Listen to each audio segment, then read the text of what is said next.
Assalamualaikum warahmatullahi wabarakatuh. Di sini kami dari kelompok 7 akan menjelaskan mengenai hak asasi manusia.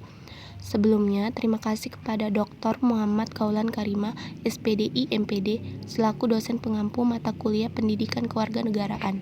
Nah, anggota kelompok kami terdiri dari yang pertama itu Aisyah Soleh Al-Ansari, yang kedua Vicky Inaya, yang ketiga Nadia Safira Siregar, dan yang keempat itu Siti Nurhaliza Fardani.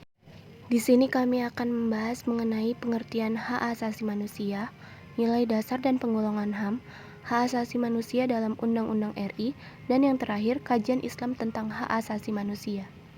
Yang pertama, pengertian HAM. Istilah HAM merupakan terjemahan dari bahasa Inggris yaitu Human Rights, yang berarti hak manusia. Hak tersebut merupakan hak yang melekat pada manusia sebagai insan ciptaan Tuhan yang Maha Esa. Hak memiliki banyak arti.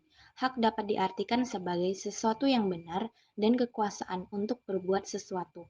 Sedangkan kata asasi dapat diartikan sebagai sesuatu yang pokok, mutlak, dan yang paling dasar.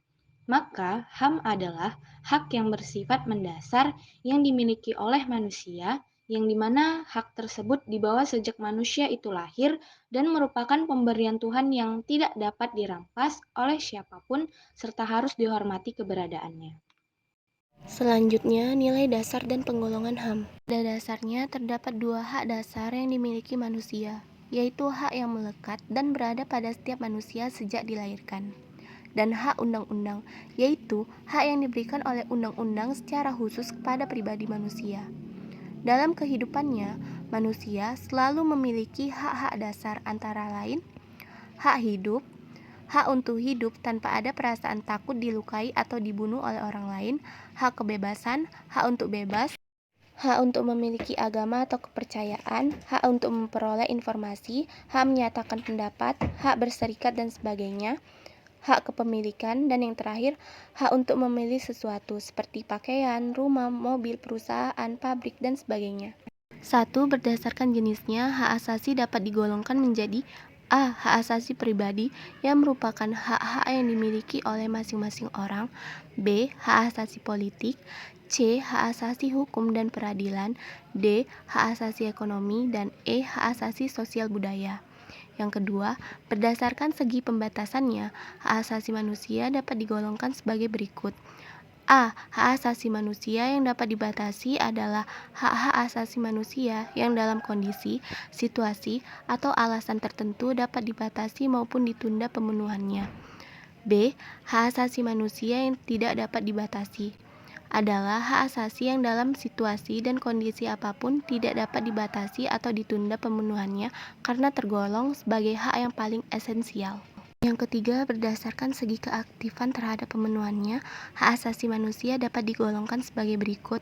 A. Hak positif adalah hak-hak asasi manusia yang akan terpenuhi dengan adanya tindakan secara aktif oleh pihak yang memiliki otoritas membuat kebijakan publik atau pemerintah. Yang B. Hak negatif adalah hak-hak asasi manusia yang akan terpenuhi jika pemerintah tidak ikut campur atau pasif. Yang keempat, berdasarkan segi sumber memperoleh hak. Hak asasi manusia dapat digolongkan sebagai berikut. A. Hak material adalah hak-hak asasi manusia yang diperoleh oleh manusia secara otomatis tanpa melakukan tindakan formal untuk memperoleh hak tersebut. Yang B. Hak formil adalah hak-hak asasi manusia yang diperoleh manusia dengan melakukan tindakan formal tertentu. Hak asasi manusia dalam Undang-Undang RI. Hak untuk hidup. Setiap orang berhak untuk hidup, mempertahankan hidup, meningkatkan taraf kehidupannya, hidup tentram, aman, damai, bahagia, sejahtera, lahir dan batin, serta memperoleh lingkungan hidup yang baik dan sehat. Selanjutnya ada hak keluarga dan melanjutkan keturunan. Seorang berhak untuk membentuk keluarga dan melanjutkan keturunan melalui perkawinan yang sah atas kehendaknya yang bebas. Selanjutnya ada hak mengembangkan diri. Setiap orang berhak untuk memperjuangkan hak pengembangan dirinya baik secara pribadi maupun kolektif untuk membangun masyarakat, bangsa, dan negaranya. Selanjutnya ada hak memperoleh keadilan. Setiap orang tanpa diskriminasi berhak untuk memperoleh keadilan dengan mengajukan permohonan, pengaduan, dan gugatan, baik dalam perkara pidana, perdata, maupun administrasi, serta diadili melalui proses peradilan yang bebas dan tidak memihak, sesuai dengan hukum acara yang menjamin pemeriksaan secara objektif oleh hakim yang jujur dan adil. Hak kebebasan pribadi, setiap orang bebas untuk memilih dan mempunyai keyakinan politik, mengeluarkan pendapat di muka umum, memeluk agama masing-masing, tidak boleh diperbudak, memilih kewarganegaraan tanpa diskriminasi, bebas bergerak, berpindah, dan bertempat tinggal di wilayah Republik Indonesia. Selanjutnya ada hak atas rasa aman. Setiap orang berhak atas perlindungan diri pribadi, keluarga, kehormatan, martabat, hak milik, rasa aman dan tentram, serta perlindungan terhadap ancaman ketakutan untuk berbuat atau tidak berbuat sesuatu. Selanjutnya ada hak atas kesejahteraan. Setiap orang berhak mempunyai milik, baik sendiri maupun bersama-sama dengan orang lain demi mengembangkan dirinya. Berhak atas pekerjaan, kehidupan yang layak, dan berhak mendirikan serikat pekerjaan demi melindungi dan memperjuangkan kehidupannya. Selanjutnya ada hak turut serta dalam pemerintah.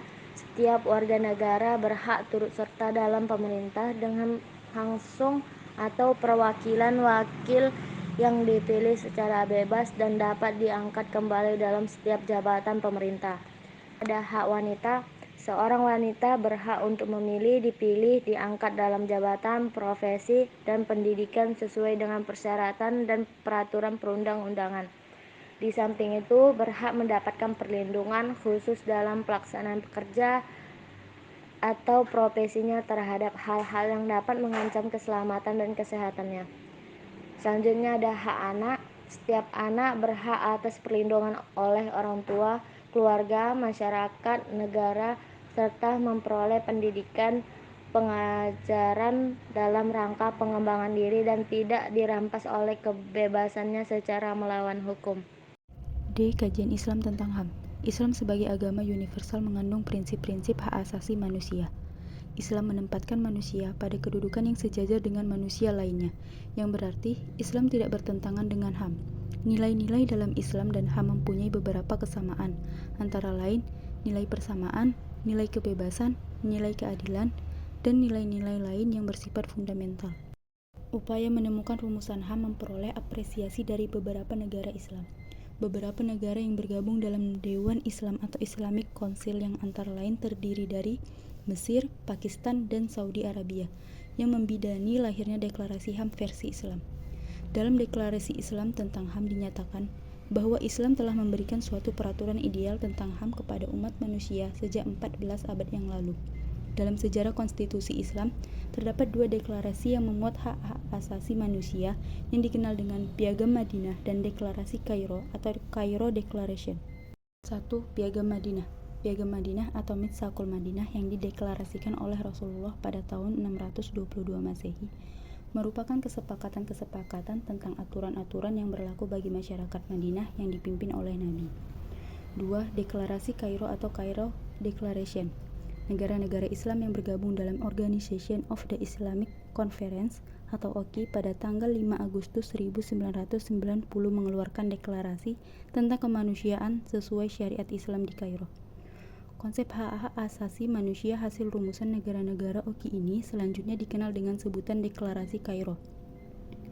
Deklarasi ini berisi 24 pasal tentang hak asasi manusia berdasarkan Al-Quran dan Sunnah, yang dalam penerapan dan realitasnya memiliki beberapa persamaan dengan pernyataan Semesta Hak-Hak Asasi Manusia atau The Universal Declaration of Human Rights yang dideklarasikan oleh PBB pada tahun 1948. Sekian penjelasan kami mengenai hak asasi manusia. Adapun kesimpulan dari materi tersebut ialah hak asasi manusia merupakan hak yang melekat pada diri seseorang yang bersifat kodrat dan fundamental sebagai anugerah dari Tuhan yang harus dihormati, dijaga, dilindungi, dan harus dijunjung tinggi keberadaannya oleh setiap individu. Hak tersebut tidak dapat diganggu ataupun dirampas karena hak tersebut merupakan pemberian Tuhan bukan negara. HAM tidak hanya dibahas dalam peraturan perundang-undangan saja, tetapi Islam juga mengkaji tentang HAM. Setelah dikaji, didapatkan bahwa hak asasi manusia tidak bertentangan dengan ajaran Islam. Keduanya memiliki beberapa kesamaan dan setiap nilai-nilai hak asasi tersebut tertuang di dalam Al-Quran dan As-Sunnah. Sekian penjelasan kami mengenai hak asasi manusia beserta kesimpulannya. Kami memohon maaf jika ada kesalahan kata. Saya dan teman-teman saya mengucapkan terima kasih. Wassalamualaikum warahmatullahi wabarakatuh.